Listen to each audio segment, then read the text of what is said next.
നരിക്കുനിയിൽ യുവാക്കളുടെ അപകടകരമായ ജീപ്പ് യാത്രയിൽ MVD നടപടി. വാഹനം മോട്ടോർ വാഹന വകുപ്പ് കസ്റ്റഡിയിലെടുത്തിരിക്കുന്നു. ഡ്രൈവറുടെ ലൈസൻസ് സസ്പെൻഡ് ചെയ്യും. രാഹുൽ KV വിവരങ്ങൾ നൽകും. രാഹുൽ, കഴിഞ്ഞ ദിവസമായിരുന്നു ഈ അഭ്യാസ യാത്രയുടെ ദൃശ്യങ്ങളൊക്കെ പുറത്തു വന്നിരിക്കുന്നത്. എങ്ങനെയാണ് MVDയുടെ നടപടി?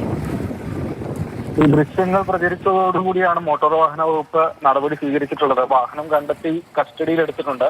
അപ്പം ഒരുപറ്റം യുവാക്കളാണ് ഈ വാഹനത്തിൽ നരിക്കുനി അങ്ങാടിയിലൂടെ ഇന്നലെ ഉച്ചയ്ക്ക് യാത്ര ചെയ്തത്. അവരുടെ ജീവൻ, അതുപോലെ റോഡിൽ യാത്ര ചെയ്യുന്ന മറ്റുള്ളവരുടെ ജീവനും അപകടം വരുത്തുന്ന രീതിയിലായിരുന്നു യാത്ര എന്നതാണ്. ഈ വാഹനത്തിന് പുറകിൽ സഞ്ചരിച്ചവരാണ് ദൃശ്യങ്ങൾ പകർത്തിയത്.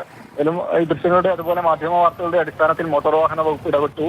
ഈ വാഹനം ഏതായാലും കസ്റ്റഡിയിൽ എടുത്തിട്ടുണ്ട്. എറണാകുളം രജിസ്ട്രേഷനിലുള്ള വാഹനമാണ്. അപ്പോൾ ഡ്രൈവറുടെ ലൈസൻസ് സസ്പെൻഡ് ചെയ്യുന്നതിനുള്ള നടപടികൾ ആരംഭിച്ചു. ഒപ്പം വാഹനം രൂപമാറ്റം വരുത്തിയതിനും അപകടകരമായ രീതിയിൽ യാത്ര ചെയ്തതിനും 12,000 രൂപ പിഴയും ചുമത്തിയിട്ടുണ്ട്. കോഴിക്കോട് പ്രത്യേകിച്ച് കഴിഞ്ഞ ദിവസങ്ങളിലൊക്കെ വിധത്തിൽ റോഡിലൂടെ അപകടകരമായ രീതിയിൽ സാഹസിക യാത്രകൾ തുടർക്കഥ എന്ന വണ്ണം സംഭവിക്കുന്നതാണ്. മോട്ടോർ വാഹന വകുപ്പ് നടപടിയും സ്വീകരിക്കുന്നുണ്ട്. പക്ഷേ യുവാക്കൾ പ്രത്യേകിച്ചും ഈ വിധത്തിൽ പ്രവൃത്തി തുടരുന്നു എന്ന് തന്നെയാണ്. ഇപ്പോൾ ഈ നടപടി സ്വീകരിച്ച സാഹചര്യത്തിൽ കൂടി ഇത്തരത്തിലുള്ള സാഹസിക യാത്രകൾ അവസാനിപ്പിക്കണമെന്നാണ് മോട്ടോർ വാഹന വകുപ്പ് പറയുന്നത്. ഏതായാലും കർശന നടപടി ഇപ്പോൾ ഈ ഒരു സംഭവത്തിൽ സ്വീകരിച്ചിട്ടുണ്ട്.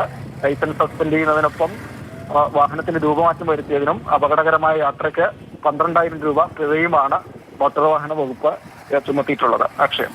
ശരി രാഹുൽ.